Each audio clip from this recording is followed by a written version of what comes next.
राधे राधे, हरे कृष्णा। आशा करती हूँ कि आप सभी ने आज मोक्षदा एकादशी का व्रत रखा होगा। आज गीता जयंती का भी दिन था, तो इसीलिए आज आपने भगवत गीता का पाठ भी किया होगा या सुना होगा।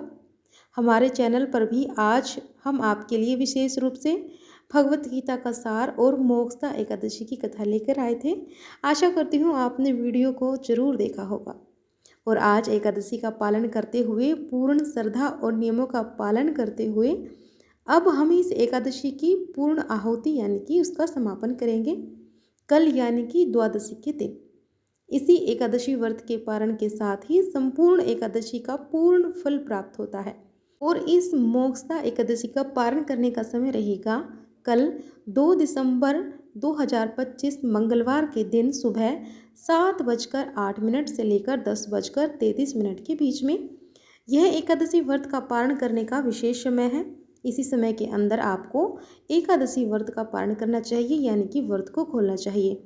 हमारे शास्त्रों में बताया गया है कि जिस प्रकार सरस्वती नदी में बिना स्नान किए अगर कोई पैर रखता है तो वह पाप का भागी होता है, उसी प्रकार से अगर आपने एकादशी व्रत रखा है लेकिन निर्धारित समय पर पारण नहीं किया है तो आपकी एकादशी अधूरी मानी जाती है।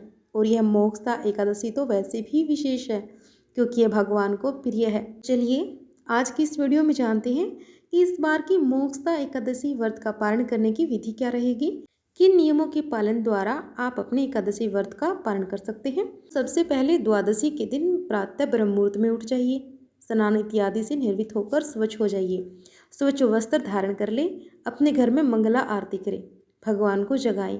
अगर घर में आप नहीं कर सकते तो आप किसी मंदिर में जाकर भी कर सकते हैं।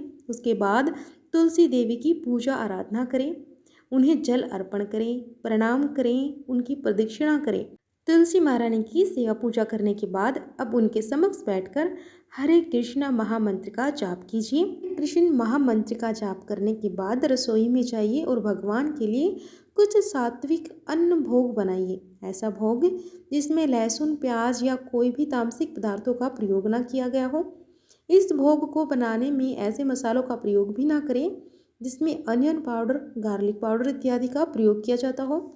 भगवान के लिए कुछ मिष्ठान बनाएं, कुछ अच्छा सात्विक भोग बनाएं जैसे कि दाल, चावल, सब्जी, चपाती या फिर कोई व्यंजन। इस प्रकार जब आप भगवान के लिए भोग बना रहे हों तो उस समय पर भगवान का कीर्तन सुनना चाहिए या उनकी कथा का श्रवण करना चाहिए या फिर उनके मंत्रों का जाप करना चाहिए। क्योंकि जब आप रसोई बनाते हैं तो उस समय में आपके मन में जो विचार चल रहे होते हैं, आपकी जो चेतना होती है, वे सीधी ट्रांसफ़र होती है आपकी रसोई में, यानी कि आप जो भोजन बना रहे हैं उनके अंदर।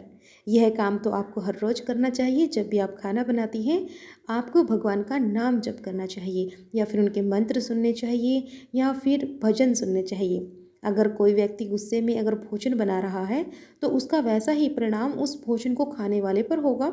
इसीलिए रसोई बनाते हुए बहुत सावधान रहें कि आप कैसी सोच रख रहे हैं, आपकी चेतना क्या है। तो भगवान का स्मरण करते हुए, उनकी चेतना में लीन रहते हुए ही भगवान के लिए स्वादिष्ट सात्विक अन्न भोग बनाएं, उसमें तुलसी पत्र रखें और फिर भगवान जी को अर्पित करें। जब तक भगवान भोग पा रहे हैं तब तक आप दान की सामग्री एकजुट कर लें और आप बाकी सभी तैयारियां कर लें। 15 मिनट बाद भगवान के पास से भोग ले लें और भगवान की आरती करें, उन्हें धूप, दीप, पुष्प इत्यादि अर्पित करें और उसके बाद एकादशी का पारण करने की तैयारी करें। पारण करने के लिए सबसे पहले भगवान के समक्ष जाकर हाथ में थोड़ा गंगा जल लीजिए और उनसे प्रार्थना कीजिए इस प्रकार कि हे केशव, मैं अज्ञानी रूपी अंधकार से अंध हो रहा हूँ। इस व्रत द्वारा प्रसन्न होकर मुझ पर कृपा कीजिए और मुझे ज्ञान तथा भक्ति रूपी नेत्र प्रदान कीजिए। इस प्रकार भगवान से प्रार्थना करके अब आप अपने घर में किसी वैष्णु या फिर ब्राह्मण को आमंत्रित कीजिए और भगवान को जो भोग लगाया था उसी में से अन्न प्रसाद उनको अर्पित कीजिए। वह संतुष्ट हो जाए तब तक उन्हें खिलाइए और उसके बाद अपनी क्षमता अनुसार कुछ दान दक्षिणा दीजिए।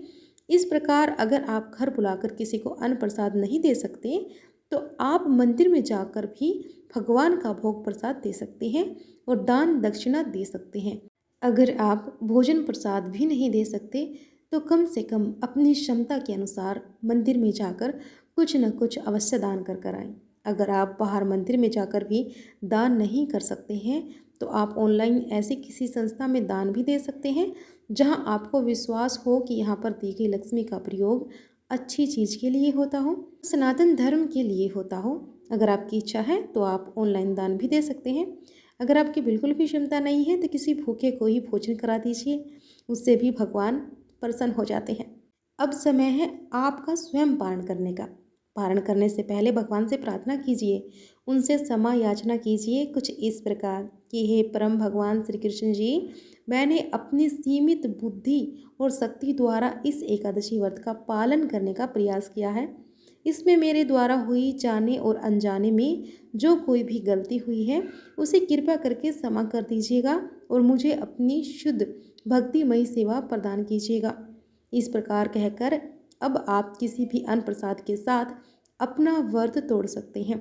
सबसे पहले भगवान को अर्पित चरना अमृत ले सकते हैं या फिर भगवान को अर्पित जल ले सकते हैं और उसके बाद जो उन्हें भोग लगाया था वह अन्न प्रसाद ले सकते हैं।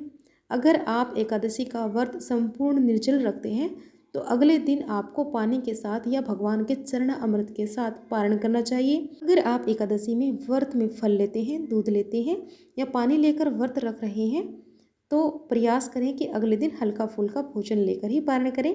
बाद में आप थोड़ा फल फ्रूट या फिर उसके बाद हल्का सा भोजन भी कर सकते हैं जो आपने प्रसाद के रूप में बनाया है। हरे कृष्णा। यह थी हमारे द्वारा दी गई जानकारी। अगर आपको पसंद आई हो तो वीडियो को लाइक करके शेयर अवश्य कीजिएगा। कमेंट बॉक्स में जय श्री कृष्ण अवश्य लिखिएगा। जय श्री राधे।